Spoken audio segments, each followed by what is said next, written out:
Hello everyone, আসসালামু আলাইকুম। I hope সকলে অনেক বেশি ভালো আছেন। তো 8 সেমিস্টারের ফার্স্ট ক্লাস আমার জন্য অবশ্য ক্লাস আরও 2টা চলে গেছে, ক্লাস করি নাই।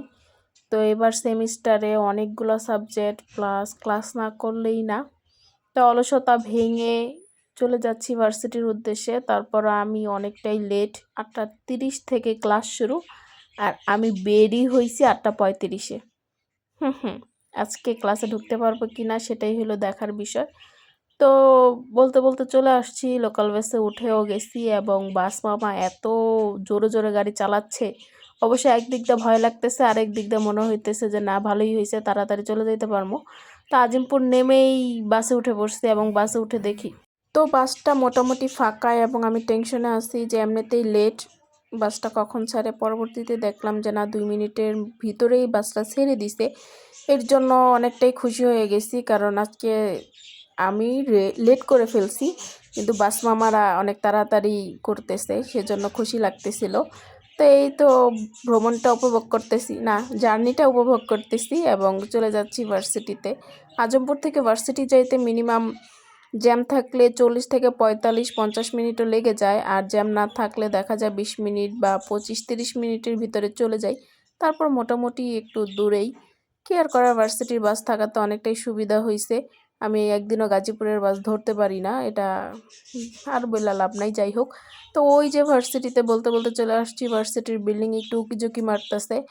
তো ভার্সিটির আজকের ক্লাস কিন্তু টপ ফ্লোরে। এর ভিতরে আমি আরেকটা কথা বললে নেই, যারা যারা আমার ফেসবুক পেজ থেকে আমার ভিডিওগুলো দেখেন তারা অবশ্যই আমার পেজটাকে ফলো করে দিবেন, এবং যারা ইউটিউব থেকে দেখেন তারা অবশ্যই আমার চ্যানেলটা সাবস্ক্রাইব করে দিবেন।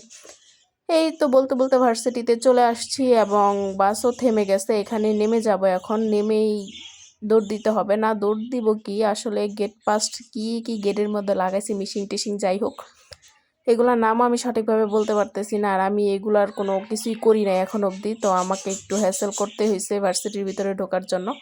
তারপর লিফটের জন্য 4 তলায় উঠে গেছি, কিন্তু লিফট ধরতে পারি নাই এবং সিঁড়ি দিয়ে আমাকে টপ ফ্লোরে উঠতে হইতাছে আর কি।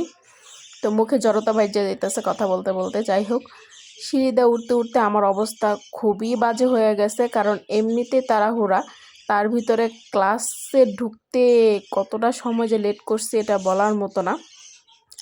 সিঁড়ি বাইতেই আসি, এখনও আরও 3টা ফ্লোর বাকি টপ ফ্লোরে যাওয়ার জন্য। তো যাই হোক, টপ ফ্লোরে চলে গেছি, চলে ক্লাসটা করছি, করে অবশ্য ক্লাসটা শেষে যায় পাইছি। তারপর হাজিরাটা দিতে পারছি। তারপর দেখি যে ভার্সিটির একটু ব্যাক সাইডে অনেকগুলা ফুলের গাছ লাগাইছে, আর এখান থেকে আমি একটা ফুল ছিঁড়ে নিছি। আর ফুল দেখলে লোভ সামলাইতে পারি না, এই বদ অভ্যাস বলেন, এটা বান্ধবী ললিতা থেকে শিখছি। যাই হোক, ফুলটা একটু কানে গুইজা নিয়া বের হয়ে যাইতেছি কিছু খাওয়ার জন্য না, অবশ্যই এটা একটা ফাঁকিবাজি। আমি দৌড় দিয়া লিফটটা ধইরা নিছি, ধইরাই নিচে চলে যাবো। নিচে চলে দেখবেন যে আমি ডাইরেক্ট বাসায় চলে গেছি, কারণ পরবর্তী ক্লাস আমার আর একটু ভালো ছিল না, এই কারণে আমি আর ক্লাস করি নাই। তো এই তো লিফটে একটু ঢং টং কইরা চলে যাবো এখন নিচে। তো নিচে যাওয়ার পরে আবার চিন্তা করতেছি যে আমাকে কি গেটে আবার আটকায় কিনা, কারণ আমি তো গেট পাস বলেন, এনআইডি কার্ড বলেন, এগুলোর ডেট অনেক আগে চলে গেছে, এগুলো আমি কিছুই ঠিক করাই নাই। তো ঠিক করামু বইলা ঠিক করানো হইতেছিল না। তারপর মামার থেকে ফুচকা খাইয়া তারপর বাস মামাকে জিজ্ঞাসা করতেছি যে কোনটা যাবে বাস। তো মামা বলতেছে যে আরও প্রায় 15 মিনিটের মতো লেট হবে বাস, তো এটাই যাবে বাস সামনেরটা। তো এখানেই বসে পড়ছি। সবাই ভালো থাকবেন, আল্লাহ হাফেজ।